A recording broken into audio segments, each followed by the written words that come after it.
The whole town is not talking. And never mind her. She's crazy. She's the one who thinks her dog's still alive, right?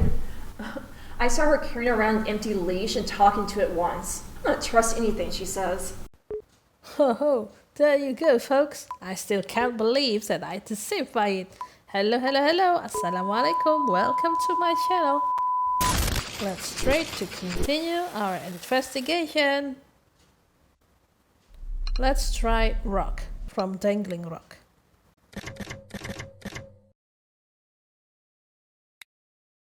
Dangling Rock is a spiritual and historical place for our town. It's nice to live near it here in our little town. Really a unique and special formation. No other formations like it nearby. None.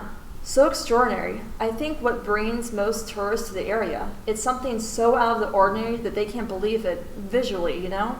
Neither can you in the military, it seems. They dug up all those tunnels and built this strange bunker on top.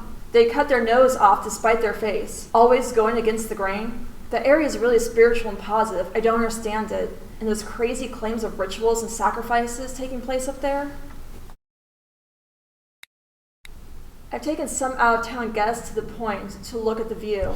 It's such a unique formation and brings tourists to the area. Never been in the cistern then? Underneath? Cistern? No, have you? What would I want to go down there for in that horrible place? They opened the cistern up for tours and music shows supposedly. Haven't had the pleasure yet. I'm not surprised. And anyway, the supposed sacrifices at the rock, the proof people have on those things taking place in what? Be honest, have you ever found anything really up there? It makes me laugh. People like to quote these ancient old newspaper articles, which are written on absolutely no truth. Someone finds a dead animal up there and proof that whatever boogeyman of the day is coming back. Seems to happen every few years. I know they all think I'm a witch with a capital B. It's not true. They're the ones who witchcraft, really. The cistern is kind of suspicious also. Let's try a necklace, as they always hold it. You have a good eye. My necklace pendant is a pendulum. It helps me keep grounded and connected to the earth and others around me. I acquired it here in town a long time ago. Actually, in my neighbor's store when I was a teenager. Funny, it hasn't changed much. Does it do anything? It's just a stone, right? If you don't believe in it, why wear it? No reason. It looks pretty. So you don't share any of the similar beliefs as your neighbors? Remember, you're under oath. I remember.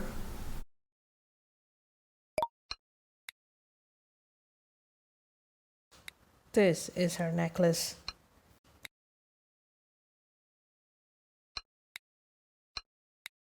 Let's try Heather again.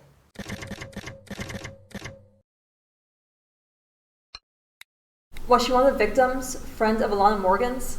You must have seen her at some point. Yeah, it sounds right, but no, I don't remember her. No reason to.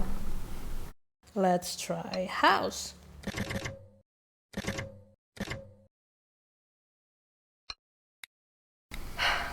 The house just was old. I got a weird vibe there. Weird vibe? Yeah, like, I don't believe in ghosts, but have you ever walked into a room where a party just happened and everyone left? Like, the room still seems full of life? That's the vibe I got there occasionally. I mean, it's old. We would make fun of Alana about it sometime, but still. It was a free place to spend the summer, and it honestly wasn't that bad. I guess it was her dad's from growing up. The neighborhood seemed nice, though. Can we chat outside for a minute?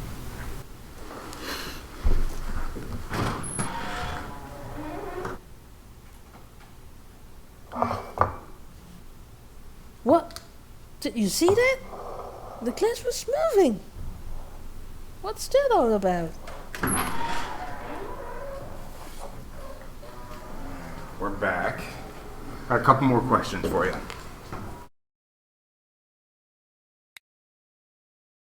Our house still bears the name our family experimented adopting at one point. Believe it was my mother who thought it'd be more American sounding and easier to pronounce. I've kept it, although I'm thinking about reverting it back to the original Brewstrom. Officially, Natalie Brewstrom on my birth certificate. My explorer/Dutch great-grandfather married a beautiful Russian woman in his adventures. We have quite a big family tree, and you can see it traced back very far. It must have been an exciting time for him to be alive, much more freer, unlike now. Everyone seems so paralyzed by fear now.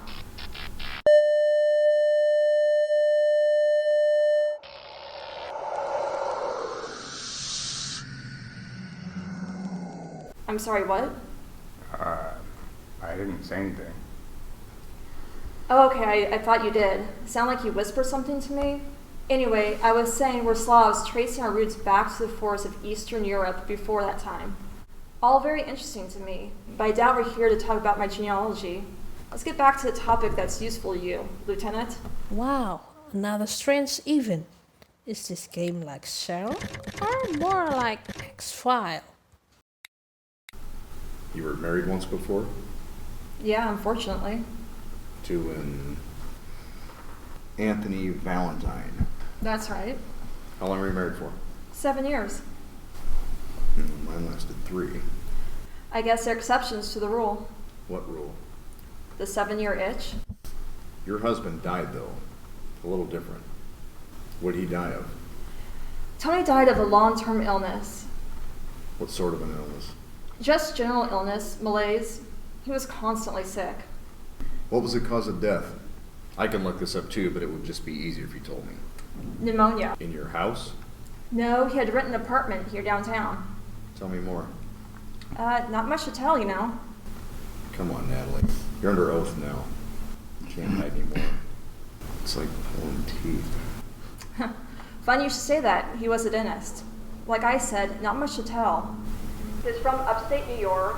I was considerably younger. We were very unhappy, and then it ended. What else would you like to know about him? Not much, I guess. Let's try neighbor.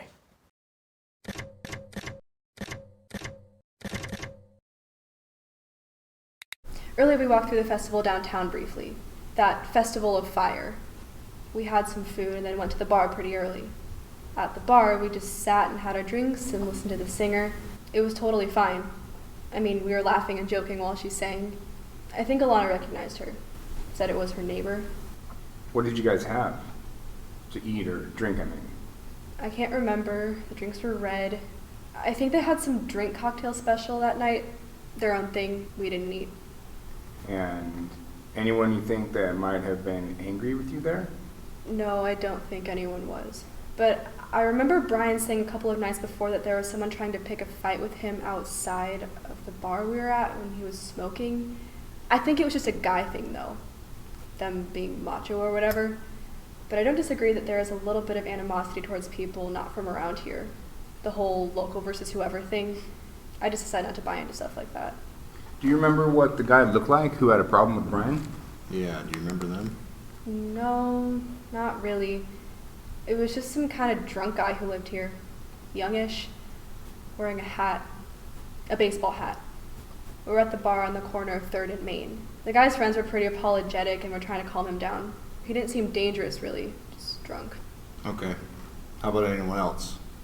Did anyone else threaten you since you've been here? Or anyone else in your past? How about friends? Did they have any enemies? Let's try affair. What? You don't know? I thought officers in your profession were meant to have their ear to the ground, be abreast of what is happening in their communities. Well, no surprise here. Natalie had a tryst with her neighbor, Craig. Apparently, Mrs. Morgan and her had been feuding for decades, ever since going to school together. These sort of competitions between women can really get out of hand. Well, what else do you know about the affair? Not much else to tell. It had been going on for years. It was quite obvious to most. How so? Well, I don't know. It was their looks. No, there was obviously something going on. No other proof? Well, no. Besides seeing her come and go to the house. But everyone knew. It's common knowledge. Just last week I saw her walking over carrying what looked like cookies. Oh, no. Her acting is still spot on. A neighbor said she saw you entering the house last week while Mr. and Miss Morgan were still in town. Oh, what did Ruth say then? What was that about? I'm not sure how that's connected to your investigation. Is she sure it was me? I mean, how do you know someone is actually them? It's advisable for you to tell us the truth, and the whole truth at this point, for once. Well, if you must know, I was welcoming them to town. They're not always there. Thought I'd come over and deliver a welcome gift. A welcome gift? Like a basket of something? Yes. Right. How did that go? Well, it could have been better. I had no idea some of them, Claire and Alana, were allergic to eating nuts. Turns out only Mr. Morgan was able to enjoy them. You bake cookies for a lot of people in this town? I don't think Rick or I have ever received any. No? Have you, Rick? No? Well, I don't do that often, no. Only when I'm in the mood for certain people. Never mind. Okay. Was that the last time you saw them? Yes. So you stopped by to drop the cookies off, then what happens? Well, I didn't stay long. They were less than appreciative. Craig was, but not Claire or Alana. How come? I don't know. I came in, dropped them off, and Mrs. Morgan, Claire, and I exchanged unpleasantries. So I left. Tell us more about these unpleasantries, as you call them. I arrived at their house, happy to be bringing my neighbors, some of my favorite people in the whole world, freshly baked cookies, and another gift. Welcoming them back from their journeys, Craig's childhood home. Immediately, when the door opened, I heard someone say, "Oh, great," in another room when I was talking to Craig, giving him the cookies. See, Claire didn't want to invite me in, but Craig did. So I assumed the voice from another room was talking about me, of course. And then out comes Claire around the corner. "What are you doing here? Who let you in?" she says. "Very nice, right?" I said, "I baked some cookies, Claire." And she picked one of them off the plate, looks at it, looks at me, and says she's allergic. And then she feeds it to the dog. Yeah. That was not too nice of her. Yes, being the bigger person, I said, "I'm glad your family will get to enjoy them." And then she just flipped out and said something really rude. And, well, I found myself back on the porch. Was Alana there at that time? The girl? No, I don't know. So basically, she called you out for sleeping with her husband and kicked you out. Not quite. We didn't speak of anything specific, but not far off the mark either. Just some verbal back and forth. I'm sure they enjoyed the cookies. They couldn't eat them. Well, it's the thought. Ha ha ha. Right. You said you brought cookies and another gift to the Morgans a few weeks ago. What was the other thing? Well, it was a small statuette I found at the antique mall. An animal made out of what looked like a gemstone. Looked like onyx. We combed over the house. Didn't see a lot of knickknacks. Exactly, I thought they would like it. Was it a gift for Alana, maybe? We found it in her room. Not really. I gave it to them because I wanted to smooth things over between all of us. I give all my friends gifts, and I want things to go good between us. I don't like any negativity on my street. Now, with her death and them moving, I worry things will never work out between us. She gave them onyx. Why?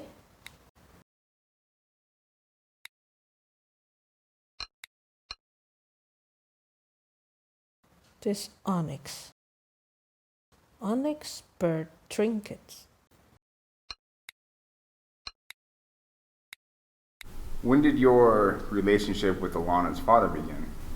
We grew up here in the area. He lived on another street at the time with his parents. Craig and I had been high school sweethearts, but his wife, who shall remain nameless, was always on the sidelines, always there. He moved away after that. He went to school out east, then joined the military. Once he became a cadet, I never saw him again. I had forgotten about him until I heard that he was inheriting the house from his grandparents who passed away.